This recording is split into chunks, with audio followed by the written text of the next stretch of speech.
Hi everyone, welcome to to our last walking tour of the series for DSTL Arts' LA Time Capsule. Yay! Thank you for joining us in front of the Natural History Museum, Los Angeles County. So just a quick intro about myself. My name is Jamie Choi. I'm a Korean writer who published a chapbook with DSTL Arts in November 2024. And I am the teaching artist intern for this workshop series. It's been really cool to do these walking tours, and I've learned a lot in the process. And in the previous workshops, I had highlighted some specific locations where we went to, like certain structures, to talk about the history behind those places. And that would have been like the main section of the tour. But today it's gonna move a little bit different as we focus not really about what we're actually seeing in front of us, like the structures, but we're gonna talk about the land that we are on and whose land it ultimately belongs to.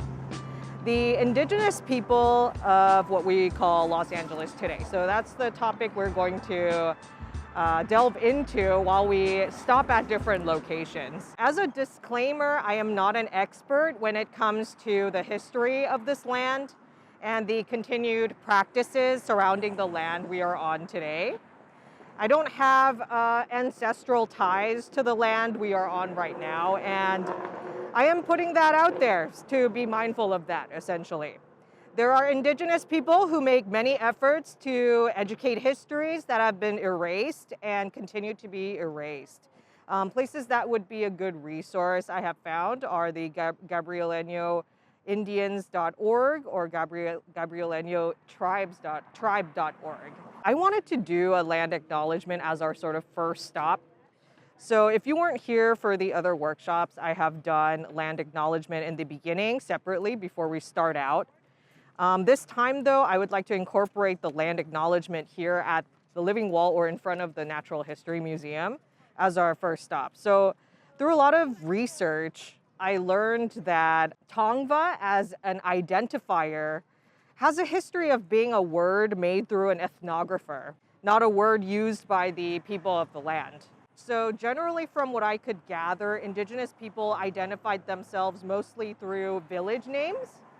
This essentially means that there was no concept of generalizing a whole people within the LA basin area. But basically what I'm trying to say is that there is no word for the general area of LA. Like there's no unifying word defined by the indigenous people. Tongva is a made-up word, actually. And how it happened was that the ethnographer interviewed a Taviskangna woman who told him her own village name, Taviskangna, and it was misinterpreted as Tongva. And so the ethnographer just assumed that she was talking about an entire area when she was just talking about her village where she was affiliated. And the tribal name Keech is more fitting when referring to the indigenous people in this area somewhat. And I say somewhat because it's kind of a debated topic as to whether Keech would be a good replacement for the word Tongva, because Keech is also very specific. All of these village names are very specific to that village itself and that area itself. So it's a very complicated, situation where we want to have general terms, but that's actually contradictory to how indigenous people name themselves and call themselves originally. But Tongva is still a term, however, used in order to gain state and federal recognition, which requires historical documentation, which happens to be written by ethnographers, these ethnographers who were the ones that made these documentations. So it's like a catch-22 where you can't exactly legitimize yourself through your own people's words and the fact that you just have lived experience. You have to legitimize yourself through the ways that the state has basically designated you from the beginning.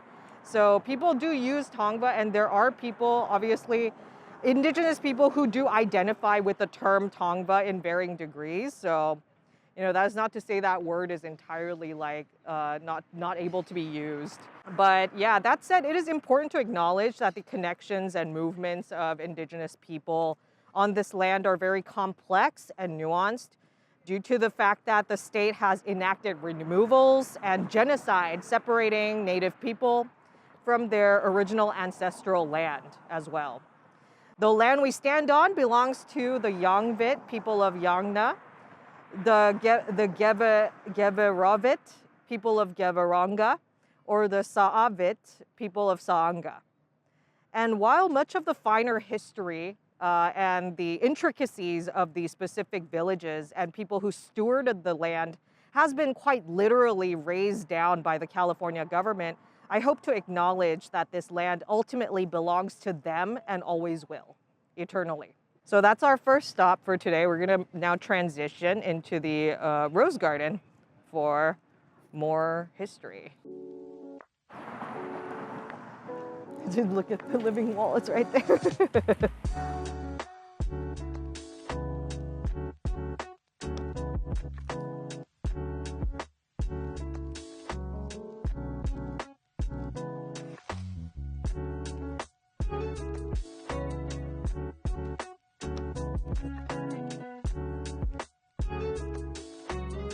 Dinosaurs used to swallow stones to digest their fibrous leaves that they're eating.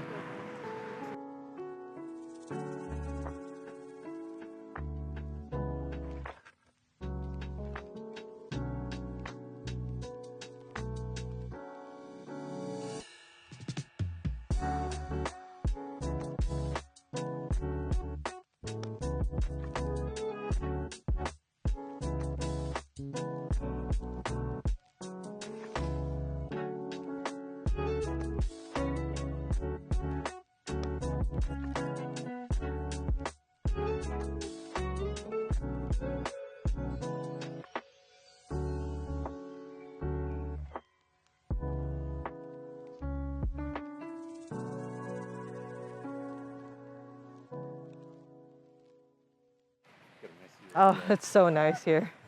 Wow. So this is our second stop here. I will relay some of the information I can find about the Yangna village, the largest and most influential village recorded in this area. So there's this incredible resource called Mapping Los Angeles Landscape History. According to the findings of this large-scale research, the people of Yangna lived near what we now know as the LA River, but up on the foothills in order to avoid floods. The entirety of the area, such as where the current Dodger Stadium is and where Griffith Park is, all of that area in the hills, that used to be called Mawangna, which means the lookout. And while it doesn't have as much greenery as it once did, there used to be all of these woodlands, mostly oak and walnut trees near the LA River. It was very, very wooded in that area. And Mapping Los Angeles Landscape History states that in Uto-Aztecan dialect, Yangna means the place of the poison oak, which identifies the woodland habitats that existed within the indigenous landscape. For thousands of years, the Yangavit cared for the land and water. Yangna itself was an important commerce location for trade goods as well. The goods would be funneled into Yangna, and then it would reach the village first, that Yangna village first, and then it would be exported to other villages within the LA Basin area, and then to tribes beyond that as well. So it's a very, very central location. Pamela Villaseñor, who is executive advisor to the Office of the Tribal President for the Fernandino Tataviam Band of Mission Indians, she says that one of the interesting things about tribal people is understanding the connection to the environment. For example, she says, water is not just about what we put into our body for hydration. It is older than us, it is wiser, and it provides us what we need to survive. She also goes on to say that a lot of the legal cases involving the US government have to do with contesting the rights that indigenous people have to their own land, which includes water as a part of that land. For tribal people, much of the fight against the government for resources had to do more with water than land. Land was like sort of an extra thing, but mostly regimes, oppressive like governments were always trying to get to the water. That's where like a lot of the resources. Yeah.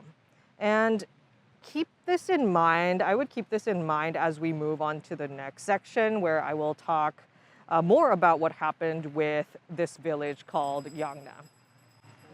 So yeah, feel free to kind of look and absorb the rose garden though in the meantime. You can smell it, yes. Very beautiful. And then, take pictures, do what you want to do with the information I presented, and then we'll move on to the next stop.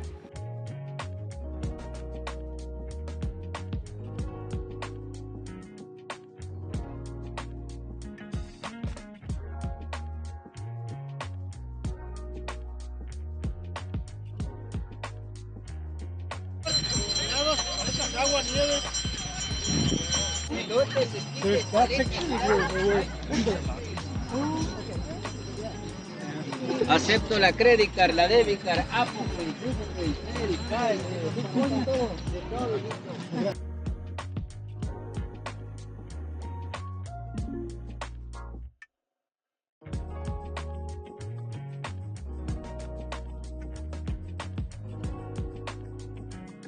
Thank you for walking all the way through.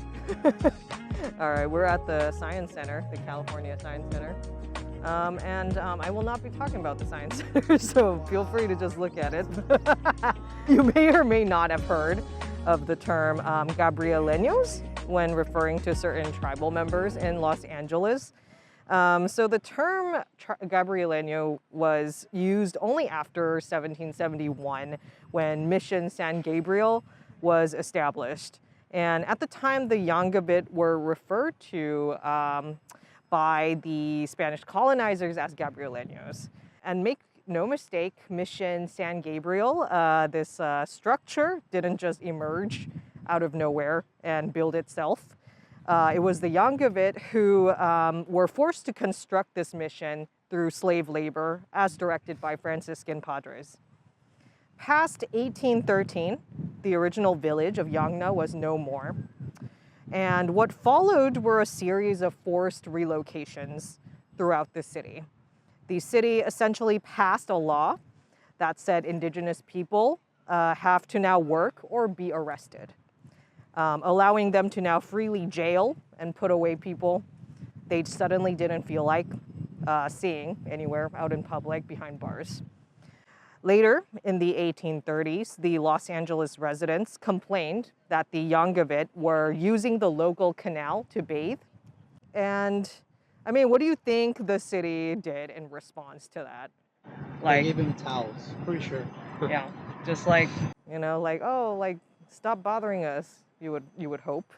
But what actually happened was that they did what any settler would do, which is they forced the Yangabit out of their own land once again, after some people complained who were not the original residents of that land.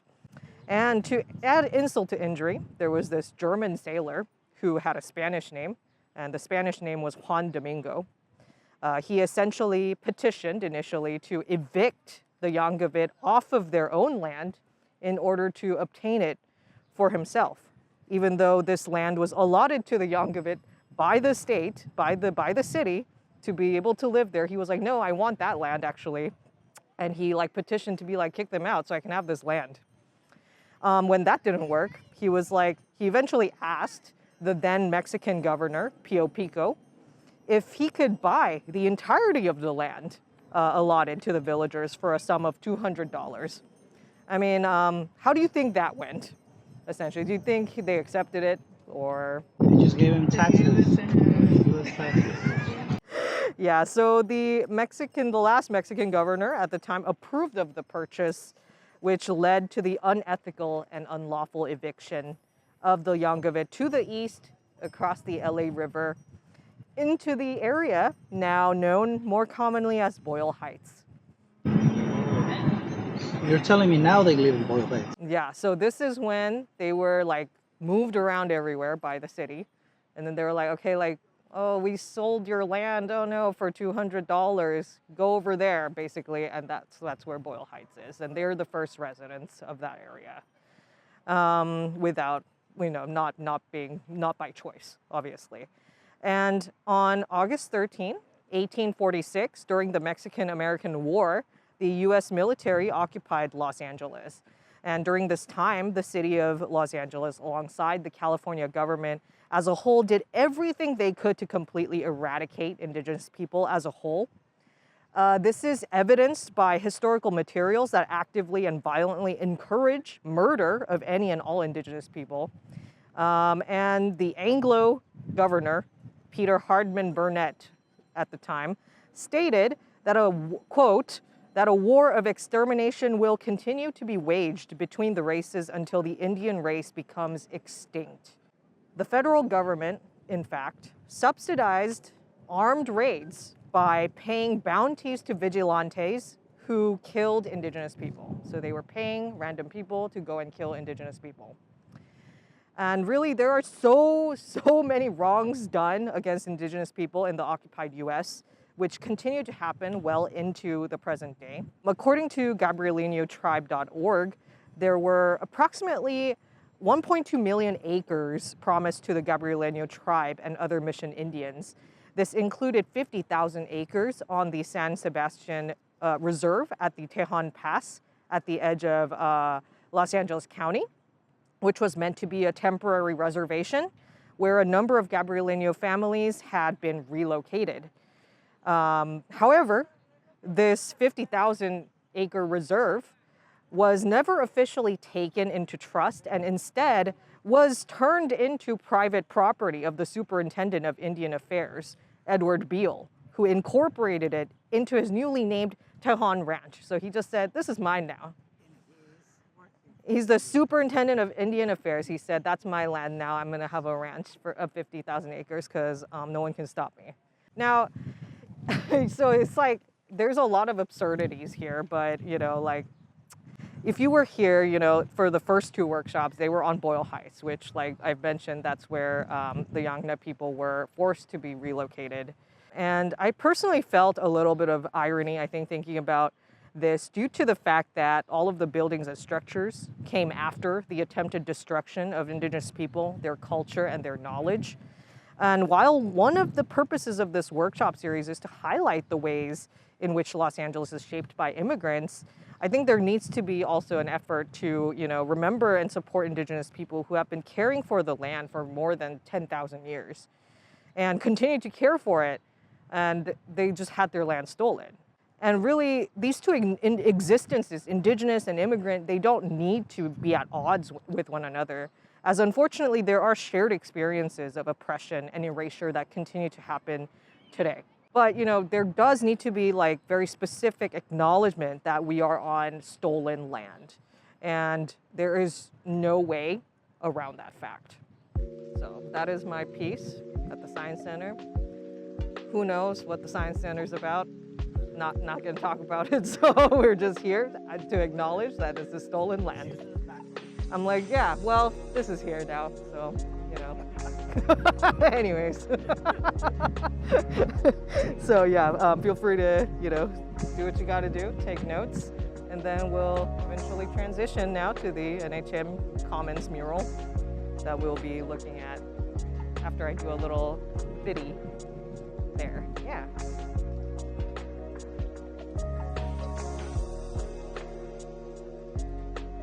I do think that, it's nothing is a coincidence, Yeah. I think you're right in that there's an irony Yeah. in the fact that Yeah. Boyle Heights became the Ellis Island of Yeah. Given that, yeah, but it's a coexistence ultimately at the end of the day. And these struggles are tied to the same things, essentially. Although, you know, it is obviously very unfair that indigenous people just had their land literally just taken, was like, it's mine now. That's pretty devastating. There's just a lot of absurdity I've noticed throughout like the historical like things. It's just very absurd. There's like not a lot of ways to like put it in a way that makes sense, because it literally just doesn't make sense. It's nothing but, you know, convenience Yeah. of an individual, or Yeah, the convenience of a genuinely. community. And complete dehumanization Yeah. and zero respect for the people who literally kept the land as nice as it is for thousands of years. Thousands of years. Like, what? The US, like, official US is like, what, like 200 years? I'm like, that's like nothing in comparison, right? To thousands of years, like, of history. Yeah. And that's so much land, like, knowledge and cultural, like, knowledge lost, completely erased. So, yeah.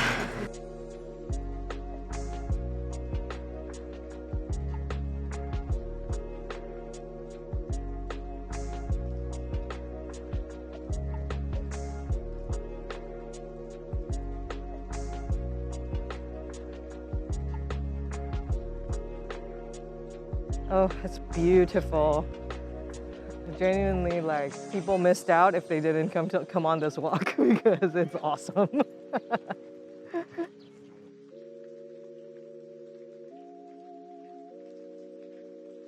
So we are now at the NHM Commons, and this is our last stop before we transition into our art writing activity. Inside, we will be looking at a mural called LA History, a Mexican Perspective at the Commons inside there. According to their website, this mural details from all the way back to the prehistoric times to the 20th century. And it's meant to show the diverse natural and cultural heritage of Los Angeles. This mural was originally commissioned in 1981 by the Community Redevelopment Agency, or CRA, but the mural was never shown. Can anyone guess as to why they did not show this mural? They're no all white. Any guesses? They were like, we're not showing this. Guesses? It depicts the true history. Ding, ding, ding. You get like 1,000 points. Yeah.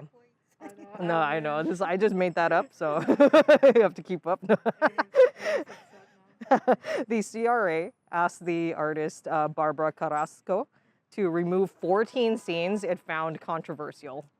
So some of the scenes requested for removal were the lynching of 17 Chinese immigrants in 1871, which happened in the area of Chinatown, today's area of Chinatown, the internment of Japanese immigrants during World War II, and the Zoot Suit riots. Carrasco refused, and after a dispute over who owns the mural, Carrasco won possession and placed the mural in storage. And over the last 40 years, the mural's full length, which is 80 feet, has only been shown 3 times. So within 40 years, only 3 times, the full length of it, which is really big. So like, I'm just thinking, you know, like, isn't it interesting, you know, time and time again, the government agencies continue to do whatever it can to erase the violent histories, you know, that were enacted on the land. They're always trying to cover things up, which I find very interesting. And I want to ask, you know, like, whose interests are being protected when we keep these histories away from public knowledge? As we view the mural inside, I would maybe keep these questions in mind and how it relates to the ways indigenous people were also campaigned against by the government in order to paint, you know, their entire existence in the past tense, so to speak, to just like leave them back there like they didn't exist. And really, that's all I have now for you now. And we'll head inside the mural to observe it, and then we'll head over to the south one, which is like right here, basically, to do our writing exercise. Ah, yes, they have the Tavangar plaque. Yeah, a small little thing here. Yeah, a little acknowledgement.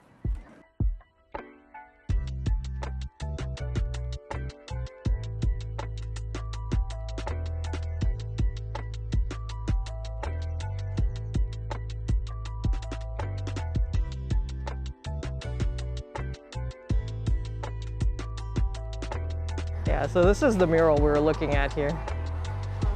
Yeah, this is the mural. It's very, very big. It's the whole thing? Yeah. It resides here now because they used to do showings of it once in a while, but now it lives here.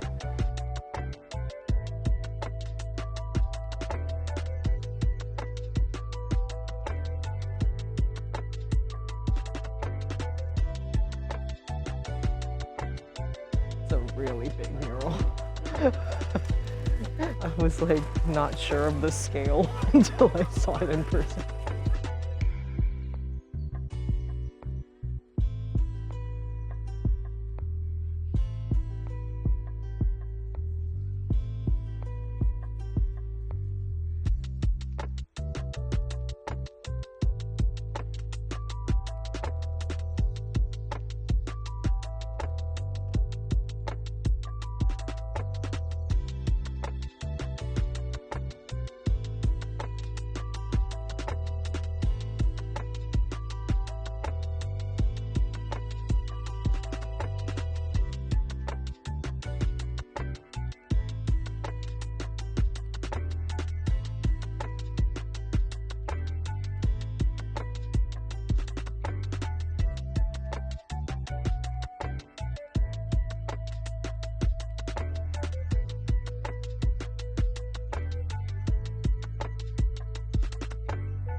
This also tells you if you click on some of the ones, which ones were removed.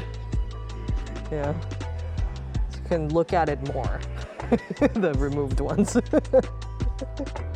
the people. It's super interactive. Yeah, this is one of the ones, yeah, that were removed.